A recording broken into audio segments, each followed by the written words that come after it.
Republicans have a second wave feminism problem, and I'm tired of pretending we don't.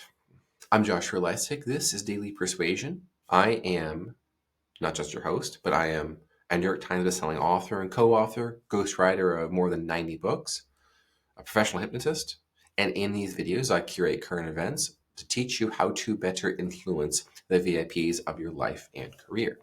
And I want to share something with you that is still bothering me because it continues to come up. The mindset of it, the perspective, the worldview, the frame, let's say.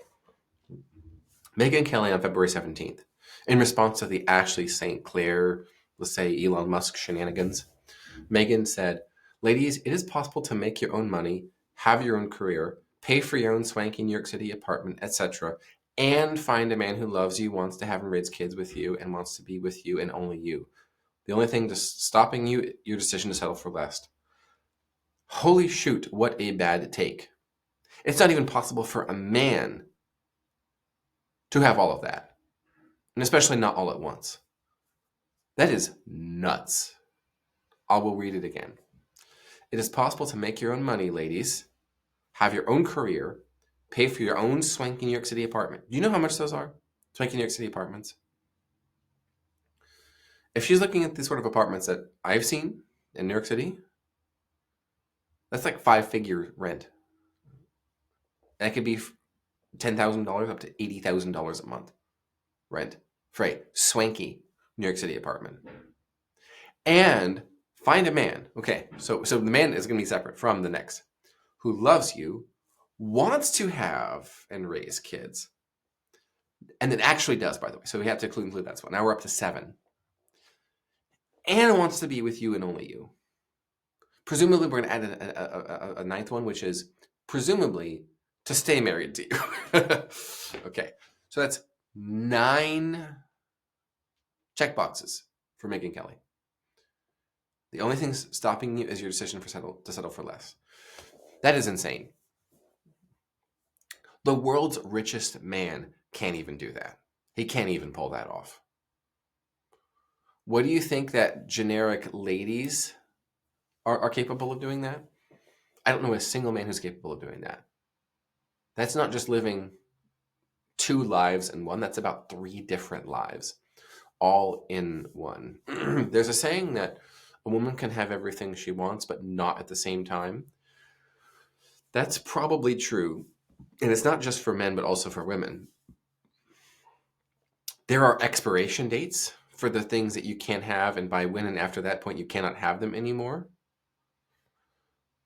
A lot of women in New York City are going on egg freezing frenzies, trying to climb the ladder as high as they can to outcompete men for as long as they can, so that when they finally settle down, they have the closest to a peer and above, and close to that as possible, and have the cake and eat it too, so on and so forth, without gaining weight from the sugar.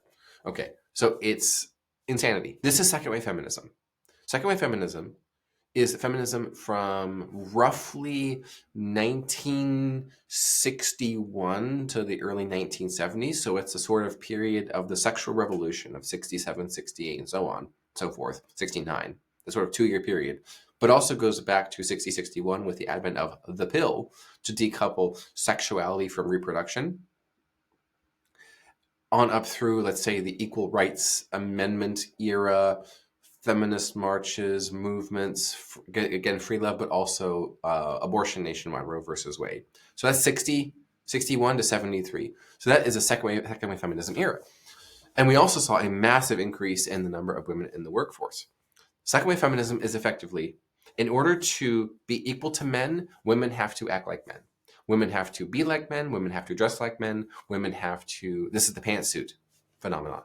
Women have to talk like men. Women have to work like men. Women have to boss around like men.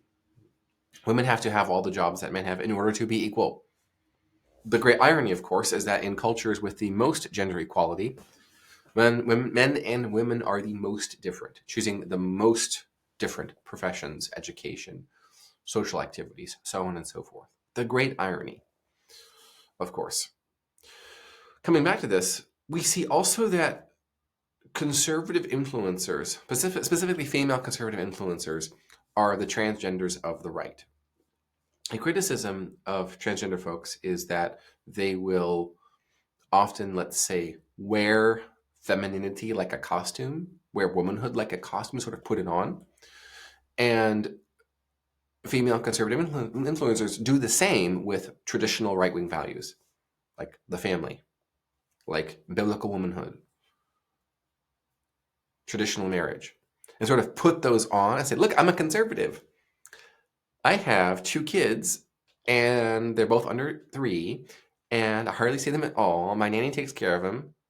She's an illegal immigrant, but let's not admit that publicly. And I hardly see them at all. And I don't breastfeed. They both get formula because I have a real job, and like I work in the White House. Like, oh my God, like be a good effing person and accept me, right?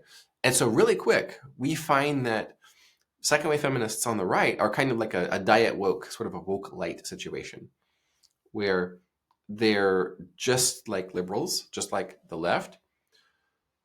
Support me, don't shame me. Tell me what I want to hear. Tell me I can have it all and all at the same time. Otherwise, it's not fair and you're hurting me. It goes back to what I said the other day. Or maybe I'm saying tomorrow. We'll see. Thought terminating cliches. And one that you see so much used by the left is as follows: be a good effing person. We have to break that. We have got to break that. Be a good effing person. It's a thought terminating cliche.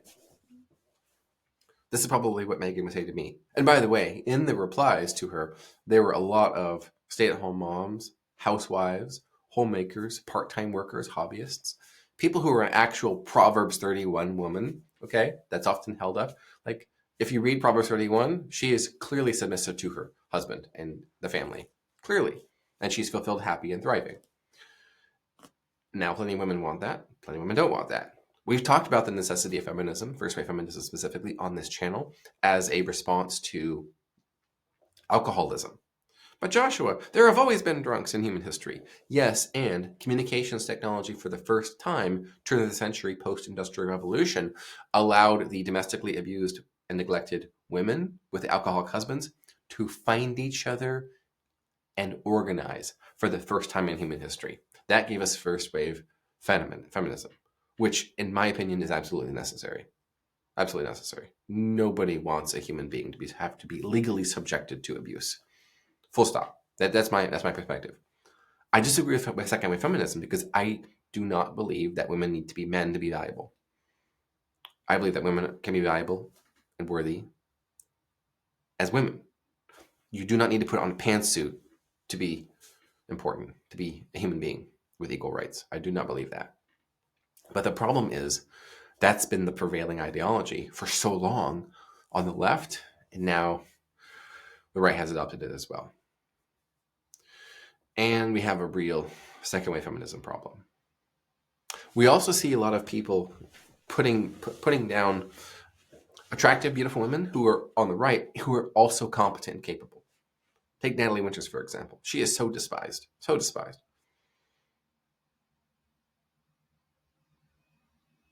She's young, energetic, and capable. And if you are good at multiple things, or good in multiple ways, or desirable in multiple ways, you will have the poor, the bad, and the ugly, let's say, after you. What is the takeaway from all of this, Joshua? This is the takeaway. The first things first is I want to notice, do you have multiple goals that are incompatible with one another? So before you continue to pursue what it is you are pursuing, or trying to go after what it is that you want, ask, is it possible to have these things and hold them at the same time? It may not be possible. That may not be realistic. It is okay to think realistically, pragmatically. Optimistically, yes, but informed optimism. Educated excitement. And what is realistic for you, given the constraints that you uniquely face? So who cares what Megyn wants? or my, let's say, man equivalent. What is actually possible? So often people pursue pie in the sky types of dreams and desires and resolutions, especially this time of year, which are washed out usually by about this time in the year. It's not necessary. It's so unnecessary. But it's because we pursue the unrealistic, because we're supposed to, and we're told the only thing stopping you is your decision to settle for less. That's pretty gaudy, if you ask me, and classless. Thanks, Megyn Kelly. So that's the first thing to take away. Second thing to take away is turn this out to the people who are influencing you. With great love, offer feedback to the people that you're responsible for and accountable to on what it is that they're pursuing, whether it's in your workplace or in your job or a client. A client, for example, may say they want 3 things, only 2 of which are possible. You remember that old, it can either be good, fast, or cheap, pick 2? You may need to have that conversation. You may need to call BS on the Megyn Kelly among your clients who want to have it all and don't want to settle. They also don't want to pay the top dollar for it, ironically. This may feel a little bit painful, a little bit disappointing, but now that you understand the truth, you know what you are. I think to the Buzz Lightyear moment of Toy Story, where Buzz Lightyear, believing he is a space ranger, sees the commercial that he is just a toy. T-O-Y, toy. But no, it can't be true. I could fly if I wanted to. Like a bird in the sky. Why not fly? Then I will go sailing no more. Buzz jumps, falls, crashes, arm pops off. Sniffed up by the dog. Then ends up being forcibly cross-dressed. Back when we understood that that was publicly humiliation, okay, just FYI. That was just 30 years ago. My times change. People don't. Now that he knew he was a toy, he had a purpose. So many plastic space rangers believe that they're real space rangers going out and around. It is my wish for you that you understand what you are, what you're capable of, and what you are not before you fall and break your arm off.